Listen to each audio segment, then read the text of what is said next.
Hello दोस्तों, मैं doctor Sanju और मेरे इस यूट्यूब चैनल में आपका बहुत बहुत स्वागत है। दोस्तों, प्रेगनेंसी 9 मंथ की एक लंबी जर्नी होती है जिस दौरान बच्चा यूट्रस यानी कि गर्भाशय के अंदर रहता है और वहाँ रहकर ग्रो करता है और 9 महीने के बाद डिलीवरी के थ्रू ये शरीर से बाहर आ जाता है। बच्चे की ग्रोथ को मॉनिटर करने के लिए कुछ माइलस्टोन्स होते हैं जो कि तय किए जाते हैं। इन माइलस्टोन को देखकर बच्चे की ग्रोथ को मॉनिटर किया जाता है और ये अंदाज़ा लगाया जाता है कि बच्चा यूट्रस के अंदर प्रॉपरली ग्रो कर रहा है या नहीं। इन्हीं में से जो सबसे पहला और महत्वपूर्ण माइलस्टोन होता है वो होता है बच्चे की धड़कन का आना या बच्चे की धड़कन का सुनाई देना। तो आज के इस वीडियो में हम इसी टॉपिक के बारे में बात करने वाले हैं कि प्रेगनेंसी के दौरान किस मंथ में बच्चे की जो धड़कन होती है वो शुरू हो जाती है। तो आज के इस वीडियो में हम इसी बारे में बात करने वाले हैं कि बच्चे की धड़कन कब सुनाई देती है और अगर ये सुनाई नहीं दे तो ऐसे में आप क्या कर सकती हैं, उसी के बारे में। इनमें से सबसे पहला और सबसे महत्वपूर्ण माइलस्टोन जो होता है वो होता है बच्चे की धड़कन का शुरू होना। तो आज के इस वीडियो में हम इसी बारे में बात करने वाले हैं कि यूट्रस के अंदर बच्चे की जो धड़कन है वो पहली बार कब सुनाई देती है और अगर ये सुनाई नहीं दे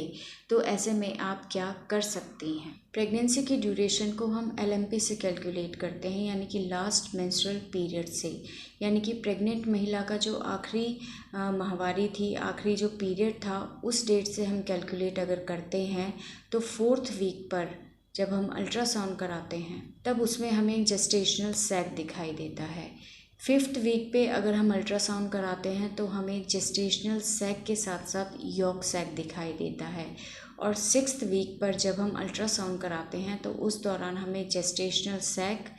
यॉक सैक और साथ में फीटल पोल यानी कि एम्ब्रियो दिखाई देता है। जब हम डॉक्टर के पास जाते हैं तो डॉक्टर हमारा अल्ट्रासाउंड करते हैं। क्योंकि शुरुआत में एम्ब्रियो बहुत ही छोटा होता है, इसलिए पेट के ऊपर से अल्ट्रासाउंड के थ्रू हम बच्चे की धड़कन को कई बार नहीं सुन सकते हैं, यानी कि ट्रांस एब्डोमिनल अल्ट्रासाउंड जो किया जाता है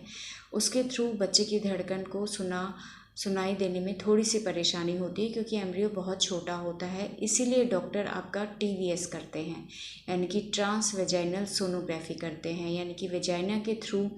आपका अल्ट्रासाउंड किया जाता है जिससे कि बच्चे की धड़कन को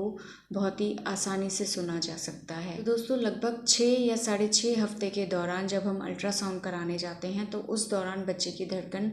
सुनाई दे सकती है। बट कई बार ये होता है कि 6.5 हफ्ते यानी कि 1.5 महीने के दौरान जब हम डॉक्टर के पास जाते हैं अल्ट्रासाउंड कराने के लिए तो उसमें बच्चे की धड़कन नहीं सुनाई देती है। तो ऐसे में बहुत ज़्यादा घबराने की ज़रूरत नहीं है, क्योंकि काफ़ी बार देखिए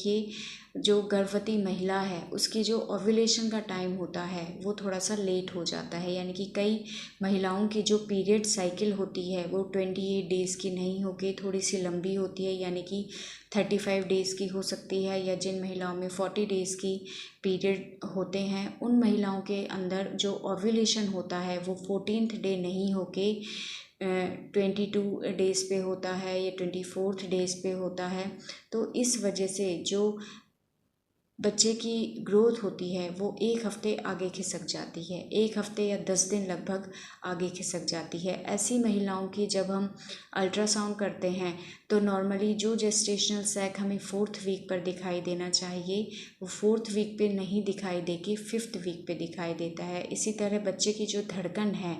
वो जहाँ 6-6.5 महीने पे सुनाई देनी चाहिए वो 6.5 महीने पे सुनाई नहीं दे के 2 महीने पे सुनाई देती है। तो अगर आप प्रेग्नेंट हैं और 1.5 महीने पे अगर आप अल्ट्रासाउंड कराने जाती हैं और उसमें बच्चे की धड़कन दिखाई नहीं देती है तो ऐसे में घबराने की बिल्कुल भी ज़रूरत नहीं है। ऐसे में आप अपने डॉक्टर के पास जाएं, डॉक्टर आपको कुछ सपोर्टिव मेडिसिन्स देंगे, जैसे कि फॉलिक एसिड हो गया या कुछ हार्मोनल बेस्ड मेडिसिन्स आपको दी जाती हैं जो कि प्रेगनेंसी को ग्रो करने के लिए, एम्ब्रियो को ग्रो करने के लिए हेल्पफुल होती हैं। और इन मेडिसिन्स को आप लें और 1 से 2 हफ्ते के बाद जब आप रिपीटेड सोनोग्राफी कराती हैं तो उसमें बच्चे की धड़कन आ जाती है। अगर 2 महीने के बाद भी अगर बच्चे की धड़कन नहीं आती है तो ऐसे केसेस को हम मिस्ड अबॉर्शन मानते हैं, यानी कि ये जो एम्ब्रियो है ये यूट्रस के अंदर ग्रो नहीं करता है, इसके अंदर ग्रोथ नहीं होगी, ऐसा मान के हम ऐसे केसेस को मेडिसिन्स या फिर डीएनसी के थ्रू अबॉर्ट कर देते हैं। दोस्तों ये था आज का हमारा वीडियो। बच्चे की धड़कन गर्भाशय में कब पहली बार सुनाई देती है उस बारे में आपको ये वीडियो कैसा लगा हमें ज़रूर बताइएगा, और हमारी नेक्स्ट वीडियोस को देखने के लिए चैनल को सब्सक्राइब ज़रूर करें। Thank you.